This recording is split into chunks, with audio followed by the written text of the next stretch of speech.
नमस्कार, मैं हूं आपके साथ चांदनी धवन और वक्त हो गया है खबर 1 मिनट का, यानी कि 1 मिनट में खबरों का पूरा विश्लेषण।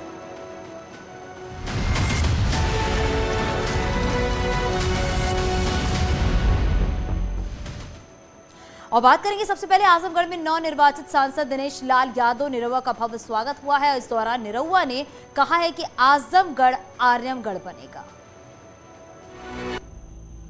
उन्होंने कहा, जीतने के बाद तुरंत सीएम योगी से जिले के विकास को लेकर मुलाकात की है। सीएम ने भरोसा दिलाया है कि केवल आजमगढ़ की 5 ही नहीं बल्कि 10 विधानसभा सीटों पर रुके हुए विकास कार्यों की गति तेज की जाएगी।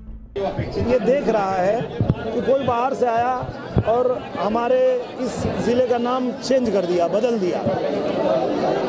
के पहले आर्यमगढ़ था, उसको कुछ और कर दिया, तो अब उसको फिर से आर्यमगढ़ हम उसका मूल नाम अगर देना चाहते हैं तो किसी को क्यों तकलीफ या दिक्कत होनी चाहिए।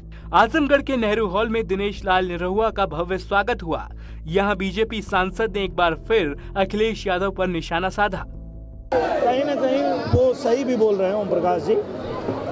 इसने मीडिया के बंधुओं से आग्रह है, मुझे लगता है कि एसी में बैठ के तो चुनाव नहीं लड़ा जा सकता और चुनाव लड़ने के लिए जमीन पर उतरना पड़ेगा और चुनाव जीतने के बाद तो और ज्यादा टाइम देना पड़ेगा।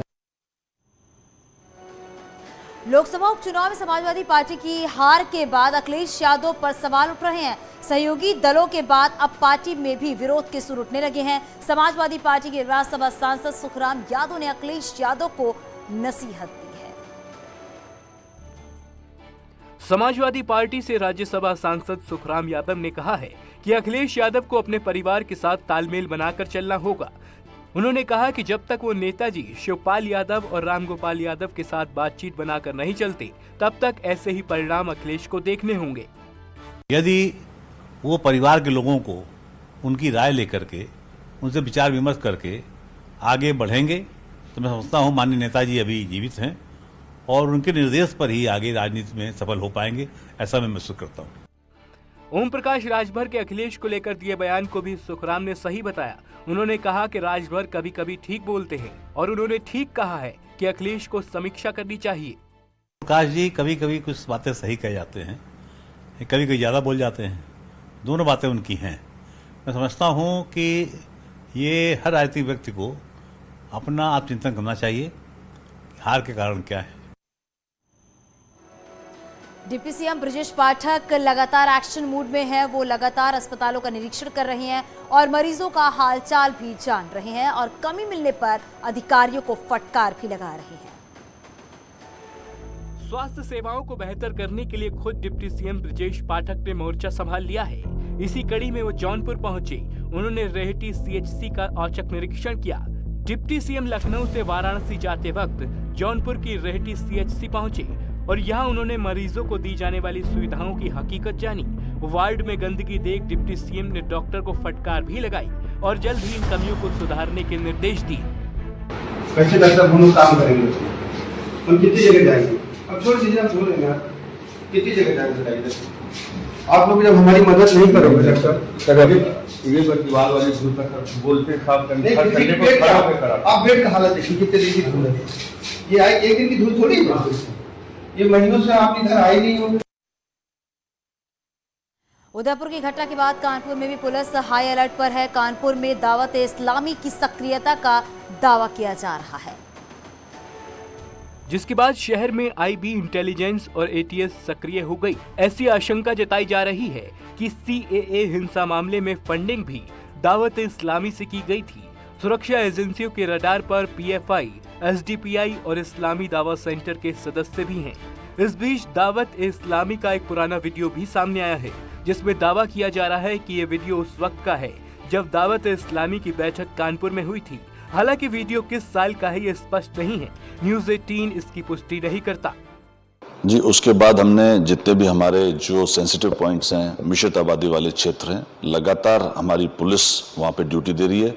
हमारे वरिष्ठ अधिकारी परसों से ही भ्रमणशील हैं। सभी पॉइंटों पर हमने पीआरवी और एन व्हीकल्स को भी लगा दिया है। कुछ जगहों पर जहाँ पर ज्ञापन और देने की बात थी, उनके आयोजकों से बात की गई और वहाँ पर सकुशल आयोजनों को संपन्न कराया जा रहा है। उदयपुर में हुई घटना के बाद से जहां खुफिया एजेंसी सक्रिय हो गई है, तो वहीं घटना के मेन आरोपियों के लिंक को भी देश भर से खंगाला जा रहा है। इस मामले पर पाकिस्तानी कनेक्शन भी सामने आया है। सूफी खानकाहा एसोसिएशन के अध्यक्ष ने दावा किया है कि दावत इस्लामी पहले भी कानपुर में सक्रिय रही है। 1990 से 2000 तक सक्रियता रही। सूफी खानकाहा एसोसिएशन के राष्ट्रीय अध्यक्ष का कहना है कि इस पूरे मामले को लेकर प्रधानमंत्री से लेकर सुप्रीम कोर्ट तक शिकायत की जा चुकी है। वहीं नोएडा से उदयपुर हत्याकांड का वीडियो लाइक करने वाले युवक को पुलिस ने गिरफ्तार कर लिया है। पुलिस ने मुजफ्फरनगर के रहने वाले आसिफ नाम के युवक को एक्सप्रेसवे थाना क्षेत्र से गिरफ्तार किया है।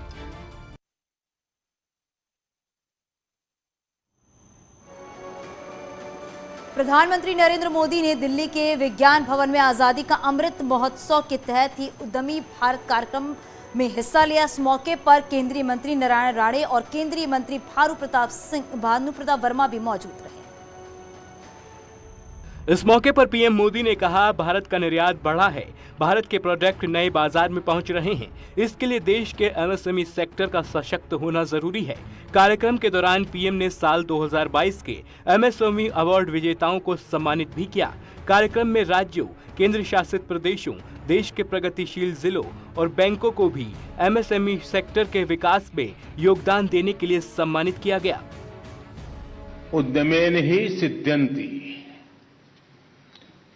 कार्याणि ना मनोरथै, यानी उद्यम करने से ही सिद्धि मिलती है, सिर्फ सोचते रहने से कुछ नहीं होता।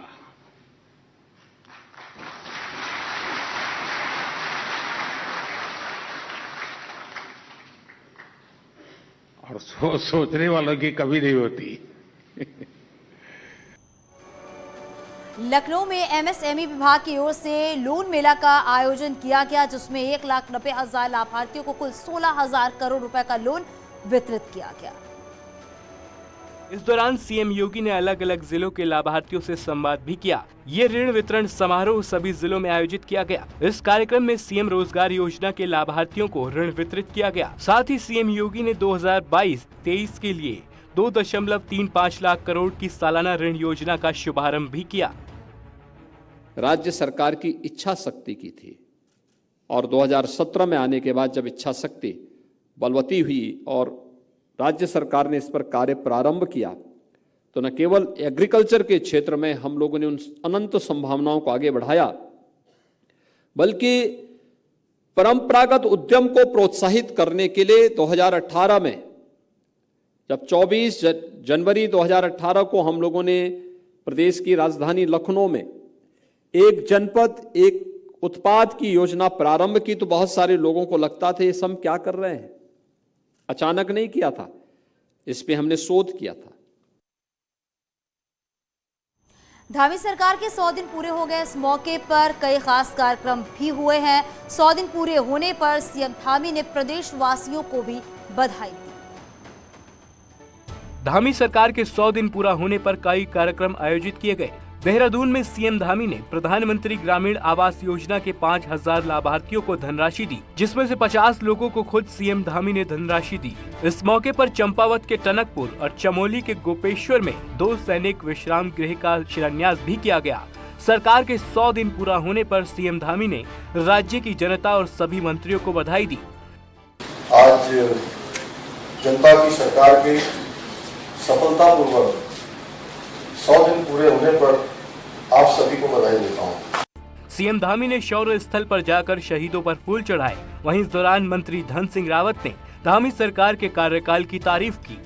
देखिए, मैं कह सकता हूँ कि जिस विश्वास से उत्तराखंड की जनता ने हमको पूर्ण बहुमत की सरकार बनाई है, उसी विश्वास से हम लोगों ने भी इन 100 दिनों में काम किया है। चाहे हमारे सभी मंत्री और मुख्यमंत्री रात दिन जो है जनता के बीच में रहते हैं। चित्रकूट में एक महिला एसपी ऑफिस में अपनी फरियाद लेकर पहुंची, लेकिन पुलिस ने एसपी से फरियादी को नहीं मिलवाया। महिला ने बारिश में जमीन पर लेटकर विनती की, लेकिन उसकी कोई सुनवाई नहीं। जमीन पर लेटकर न्याय की गुहार लगा रही ये महिला टीटीहरी गांव की है।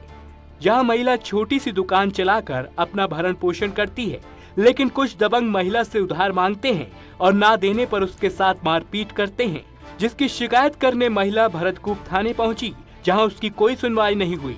महिला परेशान होकर अब एसपी दफ्तर पहुंची, जहां एसपी से मिलने की महिला गुहार लगाती रही, लेकिन किसी ने उसकी सुनवाई नहीं की। इसके बाद महिला एसपी की गाड़ी के आगे लेटकर फूट फूट कर रोते हुए न्याय की गुहार लगाने लगी।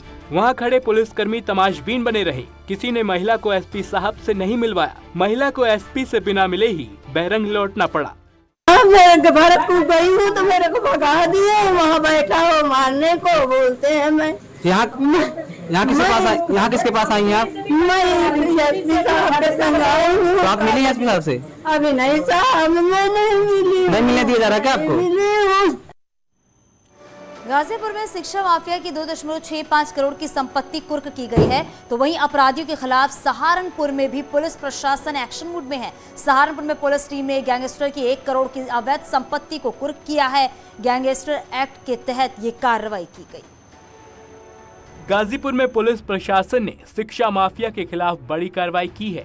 पुलिस प्रशासन ने शिक्षा माफिया राजेंद्र कुशवाहा की 2 करोड़ 65 लाख की संपत्ति कुर्क की है। सदर कोतवाली क्षेत्र के आदर्श गांव की जमीन को पुलिस प्रशासन ने गैंगस्टर एक्ट 14 के तहत कुर्क किया है। जैसा कि आप लोग जानते हैं, शासन स्तर से विभिन्न माफियाओं को चिन्हित करके उनके खिलाफ कार्रवाई की जा रही है।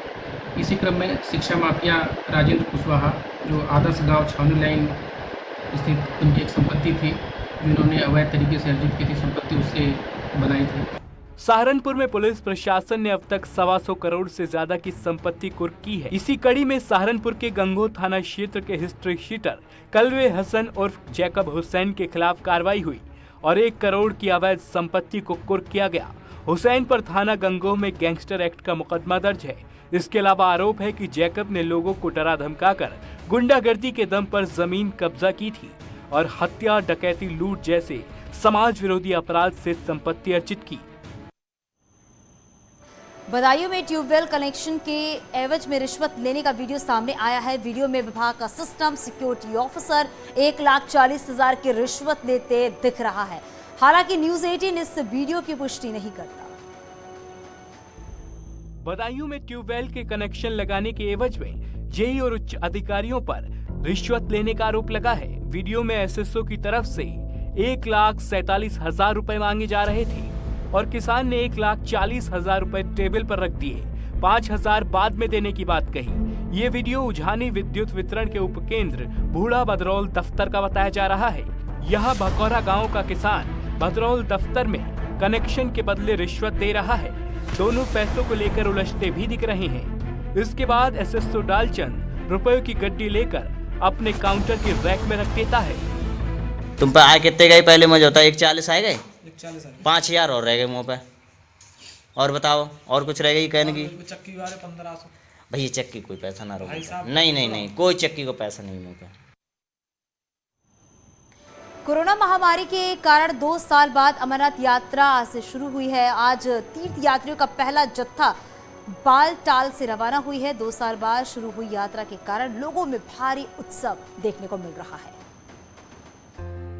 2 साल बाद बाबा बर्फानी के दर्शन के लिए भक्तों का पहला जत्था हर हर महादेव के नारे लगाते हुए जम्मू कश्मीर के बालटाल से रवाना हुआ। हाँ, ये पहला ग्रुप है, पहला ही जटा है, तो बहुत एक्साइटेड है। ऊपर बाबा के दर्शन के लिए बहुत एक्साइटेड है। बाबा के दर्शन के लिए इस बार लोगों में काफी उत्साह देखा जा रहा है। पुलिस प्रशासन और सेना की सुरक्षा में दुर्गम रास्तों पर श्रद्धालु बाबा अमरनाथ के दर्शन के लिए निकल चुके हैं।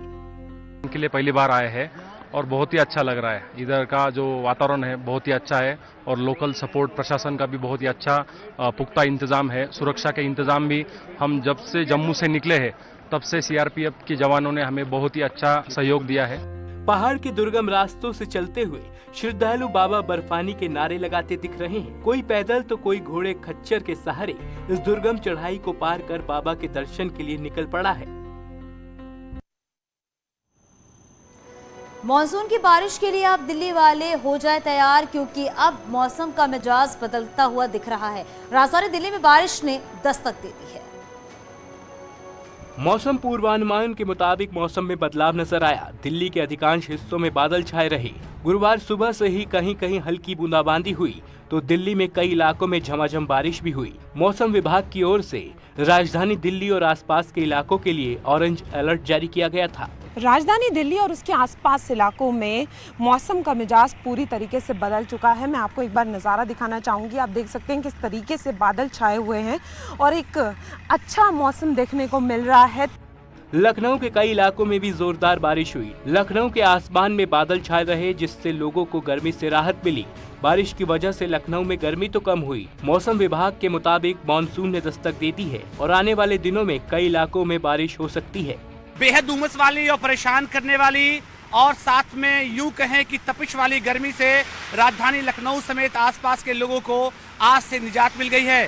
साफ तौर से आप देखें तो लगातार राजधानी लखनऊ में मूसलाधार बारिश हो रही है। और यहाँ रुकेंगे एक छोटे से ब्रेक के लिए।